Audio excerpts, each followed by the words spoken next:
Hello, and thanks for joining me tonight. My name is Mike Tellerino, CEO and founder of K9 for Veterans. Tonight I got a really special guest with me, Scott DuBois. I got that right. Sure, yep, Scott. absolutely. Yeah. Okay, Scott, why don't you tell us a little bit? You have such a long title. I'm going to let you tell us what it is. Okay, all right, thank you. So I'm the Will County Problem Solving Court Coordinator. I work under the office of Jim Glasgow, the Will County State's Attorney. I've been in this program for about 6 months following the retirement of my predecessor, Julie McCabester, who's just a wonderful woman, and developed that program with Jim over the last 18 years. And I'm just honored to be here this evening to talk to you, Mike, and talk about our veterans program. Well, one of the things that I think we really would like to talk about is the Veterans Court. Why don't you tell us a little bit how that's going to work, or how that works for our veterans? Absolutely. So, Will County State's Attorney's Office, initially, I think Jim explained this in one of your previous programs about how all of the problem-solving courts came about. But basically, Jim, along with the judiciary of the 12th Judicial Circuit Court, applied for the Veterans Court and was approved to provide those services. And so essentially what happens is an individual who has been convicted of a crime and or has been adjudicated or has been charged with a crime, they can apply to the program. And so they just simply have to make an application. We then check out to see if they are statutorily eligible. There are some offenses that make a person ineligible, violent offenses of that nature, but nonviolent offenses, a person could then be statutorily eligible. And then our program then does a formal assessment with that person, and then we do a mental health screening, and then we have them check for benefits with Hines VA Hospital, where a lot of the services will be provided through. All And right. and then the person will then be determined to be acceptable by the program and taken into the program, and then we begin working with them for the next 12 to 18 months or longer, depending on their progress. So, if I've been convicted of a felony and I request to go to court, what happens after I complete? Are there certain guidelines or regulations or restrictions that they have to follow? Absolutely. So we have, a person who enters into a program, they're entering into a treatment program. So more than likely, we're going to offer a wide array of services. Intensive case management services. We'll recommend them for mental health services. Mm-hmm. They may receive psychiatric medications, other health services. There's a probation officer that follows to make sure that they adhere to all of the conditions of the program. And how we ensure compliance of the program is we want to make sure that people are remaining drug-free throughout the whole program. So they'll be required to do weekly drug testing, once, twice, 3 times weekly, depending on the phase of the program that they're in. At the beginning, it's much more intensive because people need treatment and they need as many things that we can throw at them to help them develop some stability in their life. Right. And then as the program grows, we see growth in the clients, or the participants rather, and we see them reaching out to get employment, reaching out to get education. It's a wonderful program. How many veterans do you have currently in that program? Do you know offhand? Yeah, so we have about 22 to 25 veterans. There's a list of people that are still coming in. So, and then fortunately, this coming January, we host a graduation ceremony, and 2 of our veterans will be graduating this year. Really? And completing the program. What happens after they completed their outpatient or whatever they're required to do by their court?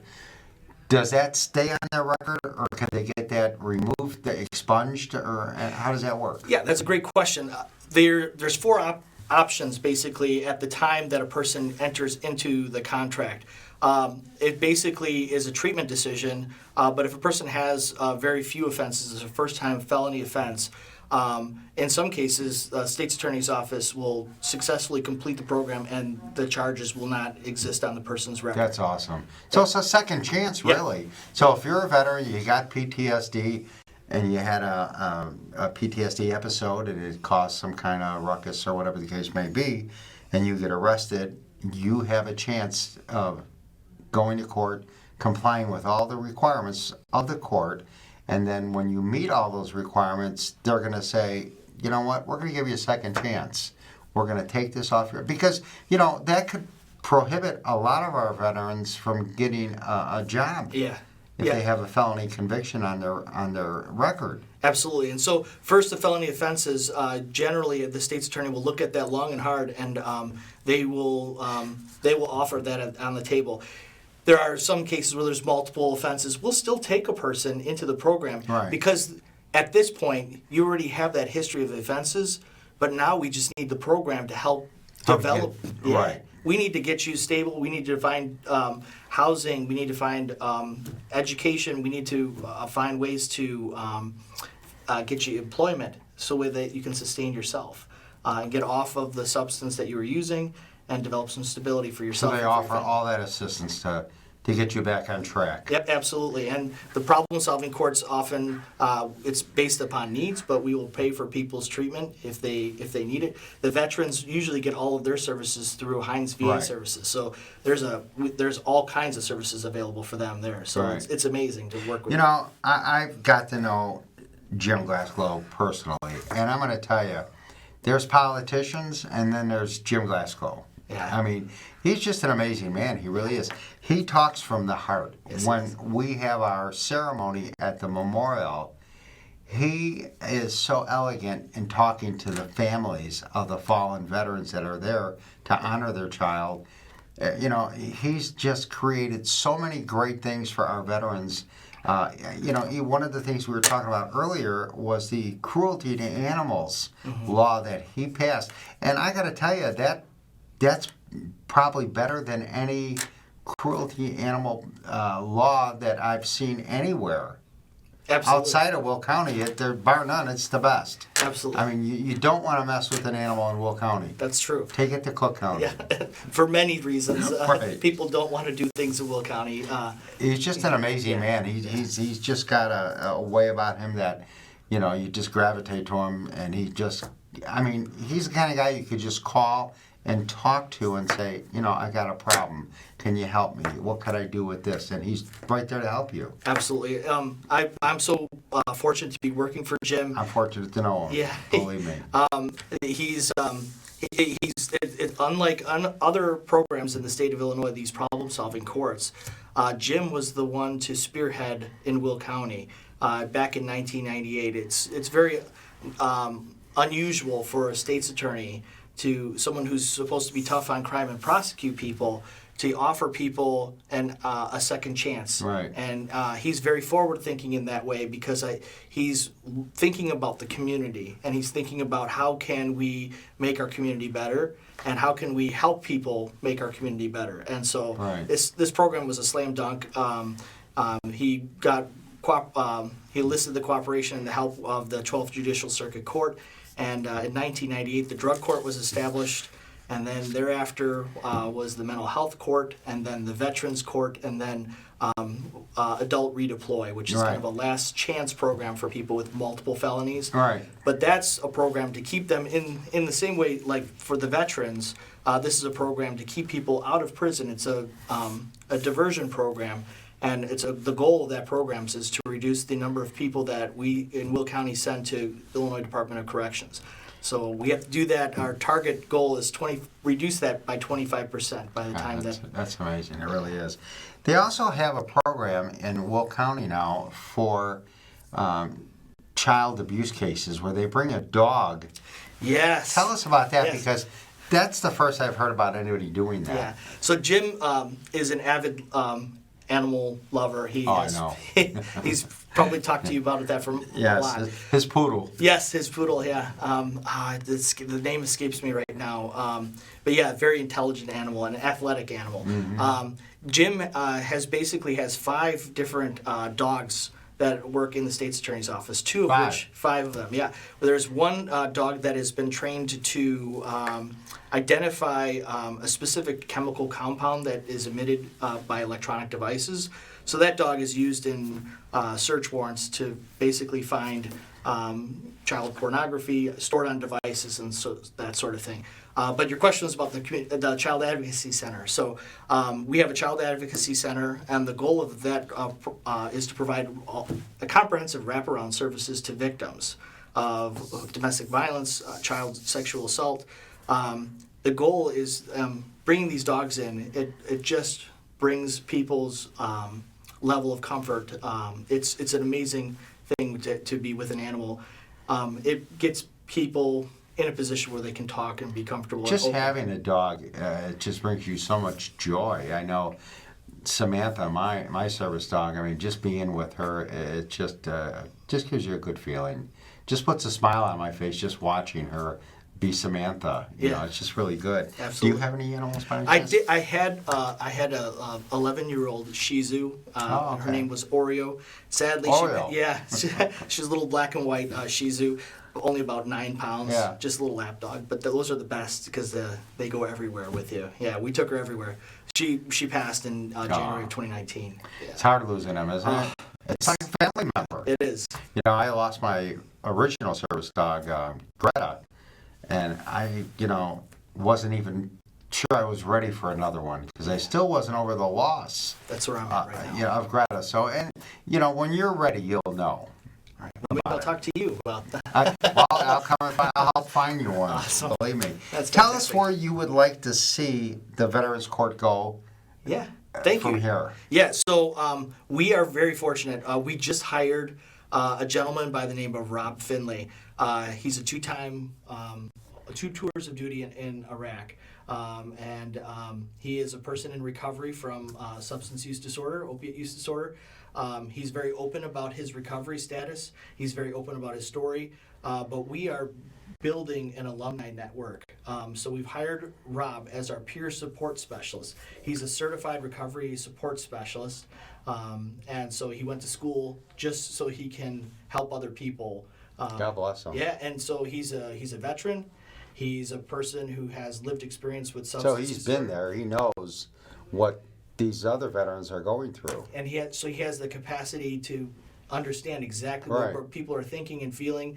And he's been through it himself, and he can give them the tools that he uses, and that's huge. It's oftentimes hard for people with substance use disorders to feel that they can relate to me or relate to some of Right. the clinical case managers. So we have the total package in Rob, where he has already reached out to everybody who is graduating our program. That's hundreds of people. He's a army, so he's within a week and a half he's called hundreds of people. God bless him. What's the success rate? Do you have any idea what that is? So I was talking with Jim about this today. Is that 90% of our individuals do not recidivate, so they don't commit new offenses. So that's an exceptional program. That's a great rate. I'd like to get to 100% like you. I've heard about your programs, Mm-hmm. and I've heard that you've helped place dogs with individuals. And I don't want to turn this over to you, no. but No, I how get many it. dogs have you? We've had 76 dogs through our program. Wow. And you know what? These service dogs, as I'm sure your friend can tell you, they're a game changer for our veterans. They really are. They make a huge difference in their lives. They come into the program and they're a little apprehensive. Do I really need a service dog? Because they wear a vest that says PTSD service dog. Well, do I want to walk around with a neon sign that says I have PTSD? But I'm going to tell you, a couple months after they have that dog, and when you watch them train with that service dog, they form such a bond. It's amazing to watch them, the bond that they form. I mean, and not only does it help them with just everyday duties that they have to perform, but when they come to class, they're training with other veterans that have PTSD. So they form a bond with these veterans that are going through the same thing they're going through. That's amazing. Just like your friend that's doing the counseling for the veterans in the program. He's been there. He knows what it's like. Exactly. So when our veterans are training with other veterans that are suffering from PTSD, it's a comfort level with them. Absolutely. It really is. I made a point to introduce Rob to all of our veterans, the first veterans court that we had. So I wanted our veterans to know we have one of your own is here. Right. He's gonna be here. He's gonna walk lockstep with you throughout this whole program. And when you asked me what do we want to do, this is a program for life. When people graduate this program, they will always have the problem-solving courts to go back to. Right. We've got another gentleman who served. Unfortunately, he did not qualify for the veterans program because he didn't quite have the VA benefit package It's just the semantics, unfortunately for him. But he still got accepted into one of our other programs, and he's getting ready to graduate, and he's expressing some anxiety about, oh no, all of this is going to be taken away from me when I graduate. And I'm saying, absolutely not. We're here for you. Always come back. Absolutely, you can always come back. And that's great, because if they have a slip and fall, they know they have a resource to go back to. It's just what our training too with our service dogs. You know, we train that service dog until it's everything that veteran needs. If something 6 months down the line, a year down the line, that they're having an issue with their dog or whatever, they can come back and do more training with the service dog. The doors are always open for that. Absolutely. We'd rather have people come back and come up and talk with us and reconnect with us, rather than getting yourself into a situation that got you involved in charges in the first place, right? I get it, yeah. There's so much damage that has happened for that person and for their families, and we want to just make our community better, and we want to make our folks that are our participants, their lives better as well. You know, I just think it's a great program. You know, I don't think we could do enough for our veterans, even with our veterans suffering from PTSD. I just think that, you know, we should be, the VA, you know, I'm an advocate of the VA, but I just think they could be doing so much more for our veterans that they're not. Absolutely. I think PTSD and then returning from deployment, returning home, the suicide rate for veterans is just terrible. It's awful. 22 a day. And they don't call that an epidemic? 20, you know, 20, figure the numbers by the year. Yeah. It's staggering. It really is. How do we allow that to happen? Yeah. How are we not doing more for our veterans that are taking their lives by suicide? And you know, it's like homeless veterans. I mean, how do we allow our veterans to be homeless? You know, how do we let that happen? Well, I can tell you, our alumni specialist, he works for PAD's homeless shelter in Morris, but he's going to be helping out the Will County area as well. So we're going to be looking at those vets in our program. We actually have a housing program, Mike. We have 3 different homes. We have Jim was telling me about that. We have a men's home, we have a women's home, and then we have an apartment complex where we can house up to around 25 individuals in our programs. Wow, that's awesome. So that's about 10% of our capacity. We have about 250 people total in the program. So the vets are about 10%, but they're a growing number. We're getting more and more vets. We're looking for them. We're looking for people who have offenses that are in the adult detention facilities. We're trying to get offers over or them to apply to the program so that we can get them out of there and get them onto a road of recovery. All right. What do you see in the future for Will County? I know Jim's always got something planned for something. He's always got something in the works. You know, one of the things is we kind of have to look at housing as a real issue for people with mental health disorders and substance use disorders. We have an opiate an epidemic out in Will County as well. We're aggressively working on that, trying to work with some community organizations to see what we can do to develop some housing, affordable housing or permanent supportive housing for folks, so that way you take care of a person's house, they have food, safety, and shelter. Right. And you have those foundational blocks, and then a person can really work on healing, and then getting better. Yeah. You know, just the support that Will County provides, not only veterans but their citizens that live in Will County, it's amazing.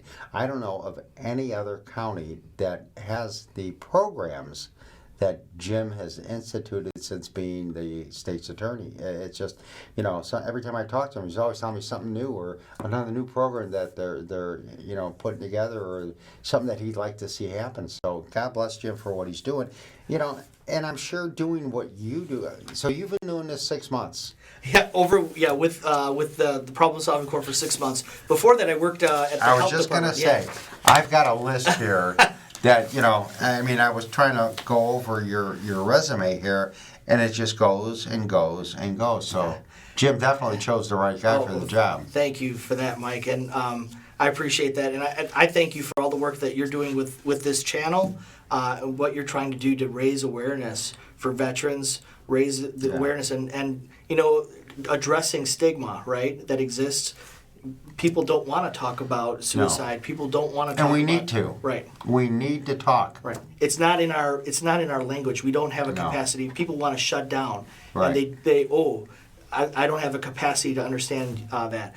There is some good stuff about how to deal with that. There's mental health first aid training. Mm-hmm. And that's a huge thing to help people in a crisis. So I would have to take a look and see if resources are out there that exist. But it's usually a very small fee. But the public, anybody can go out and take a mental health first aid training class. If you were to, collapse here onto the floor, God, we don't want that to happen now.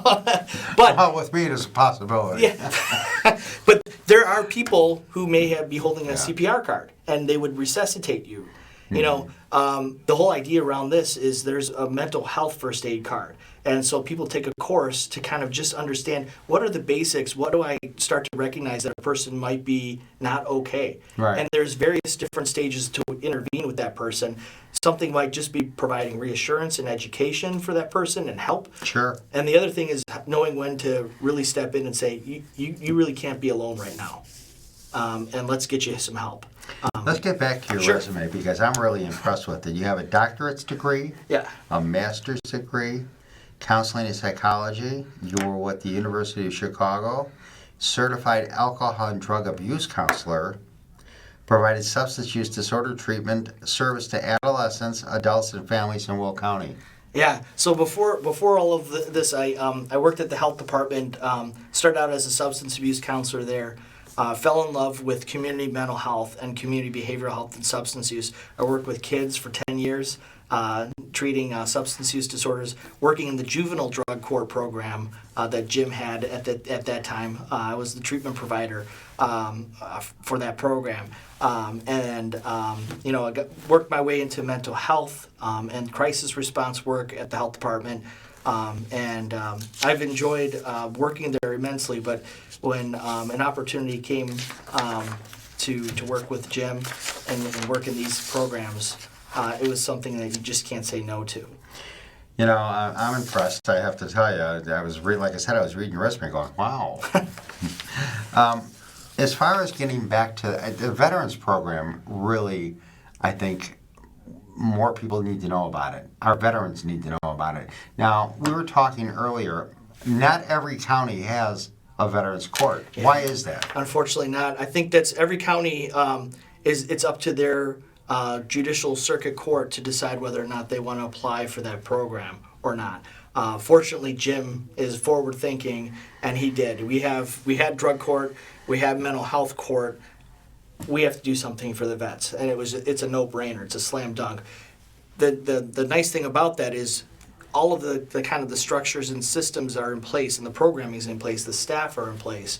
It's now that we're just applying some of those models to veterans, a very specific population with very specific needs, and we're plugged in with VA, Heinz VA, in order to get them access to services and stuff like that. So I'm also looking forward to meeting the Veterans Assistance Commission out in Joliet. They have a beautiful campus there.